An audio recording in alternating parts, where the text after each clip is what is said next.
All right, we're going to talk about 6.1, angles and radian measures.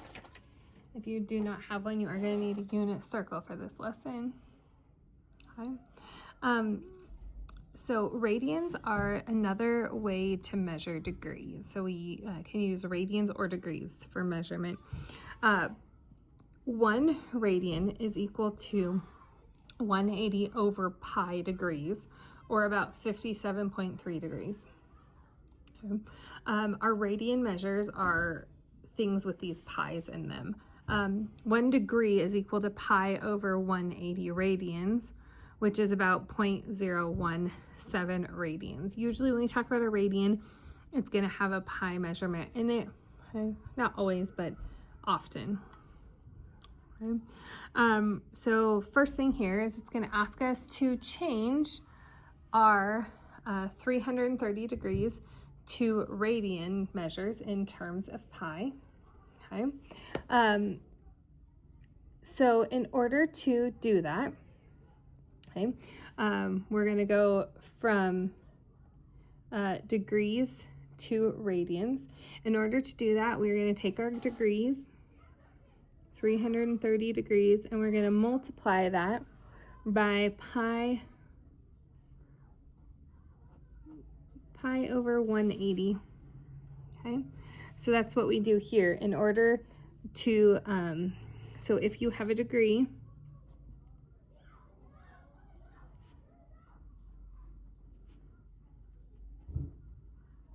okay, you're going to multiply by that. Okay, that's how we change that. So when we multiply that out, we end up with 330 over 180 or 33 over 18 pi, and then reduce that to what we can, which becomes 11 pi over 6. So that is our radians for 330 degrees. Okay, now if we're going to go the other way, make this into 2 pi. So up here, if you have a radian,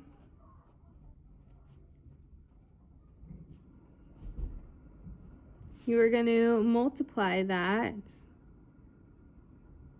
by this, and that's going to get us into degrees. So right here, I'm going to take my 2 pi over 3. I'm going to multiply that by 1 over 180 over pi. Okay. The pi's are going to go away, and so that's how you're going to know you are indeed multiplying that correctly. So I need to take 2/3 of 180, 2 times 180 divided by 3, however you want to do that in your calculators, and you end up with 120 degrees. So 2 pi over 3, or 2/3 pi, radians is equal to 120 degrees as we know it on our unit circle.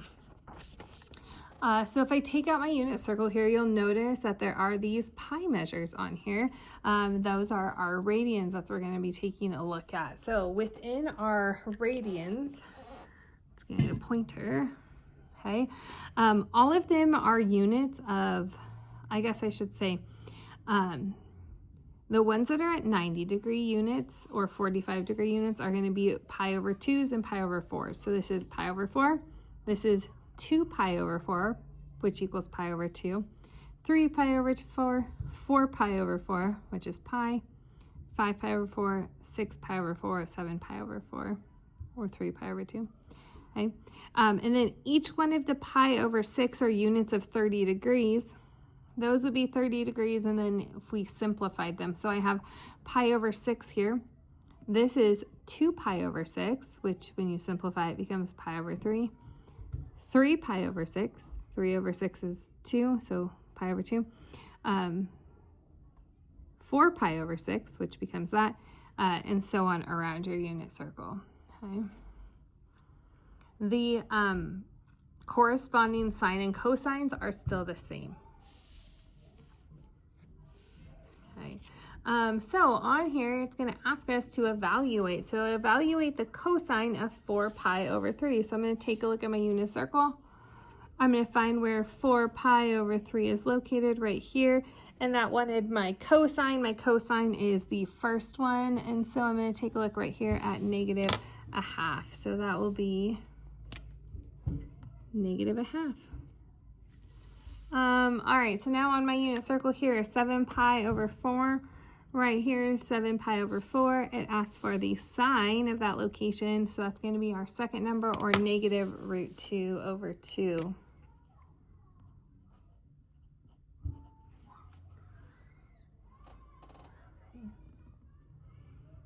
All right, so radian measures can be used to find the length of a circular arc.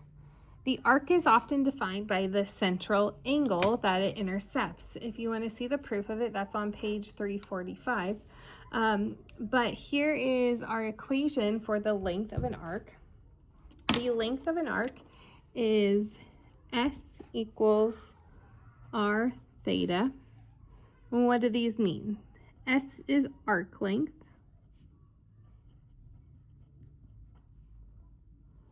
R is radius. And theta is the radian measure of our central angle.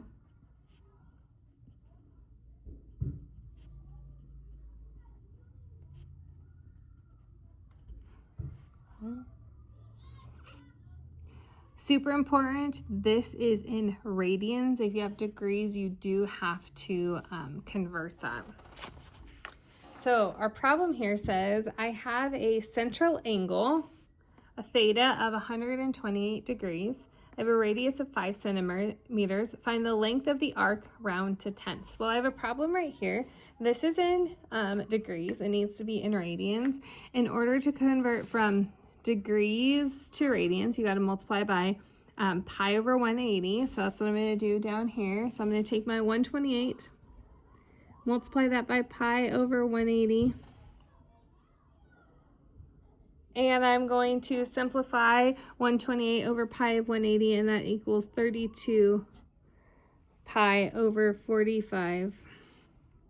Okay, that is going to be my angle that goes in there. So I want to find the arc length. I don't know my S. I have my radius, that's 5. My arc length was 32 pi over 45. And it says I need to round that to tenths. So at this point, I can plug that into my calculator and find out what the approximation is, that because I am rounding it, it comes out to 11.2, and I need to remember my units, which were in centimeters.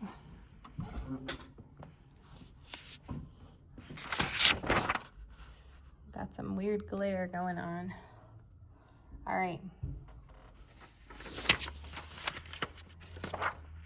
So we can use arc length to help find different things. So for example here, we're gonna have a problem based off of the world. So it says that Winnipeg and Dallas actually are in a straight line from each other.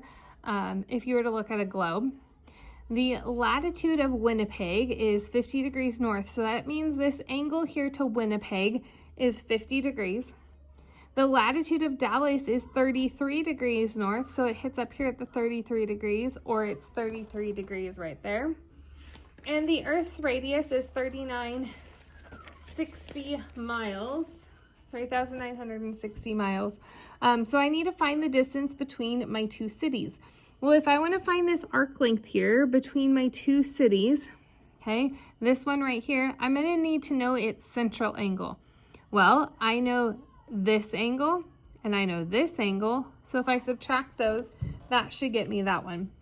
So I'm going to take 50 minus 33, and that's going to get me my central angle, which is going to be 17 degrees, which is wonderful. Okay, but so that's this angle right here, that's 17 degrees. This is in degrees, not in radians, so I'm going to take my 17 and multiply it by pi over 180.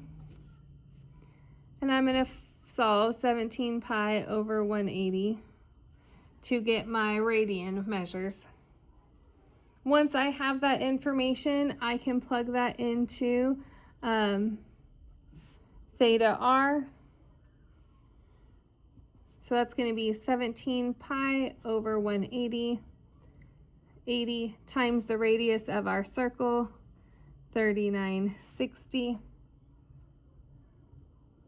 plug that into our calculator, and we're going to get an approximate distance of 1,175 miles between my two cities.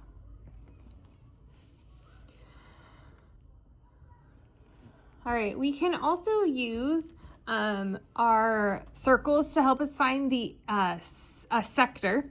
A sector of a circle is a region bound by a central angle and the intercepted arch. So here is an example of a sector. When we're talking about a sector, we're usually talking about the area of a sector. And so the equation for area of a sector is 1/2 r squared theta. Remember, this theta is in radians of that central angle, but just make sure, remember, that needs to be in radians. Okay, so here's our problem for us. It says, find the area of a sector if theta equals 5 pi over 6 radians and the radius is 6 centimeters. Okay, so I have a radius, I have an theta in radians, so I just need to take my information and plug that in. Okay, round to the nearest tenth, so you can realistically just put this straight into your calculator. And you're going to end up with 335.1, and our units were centimeters, and its area, so squared. Okay. One note for you as we're working through this chapter, I don't know that it matters in this lesson, but you are going to need to change your mode. So you're going to go into mode and change that mode from degrees to radians to make sure that you are calculating correctly as we move into other functions.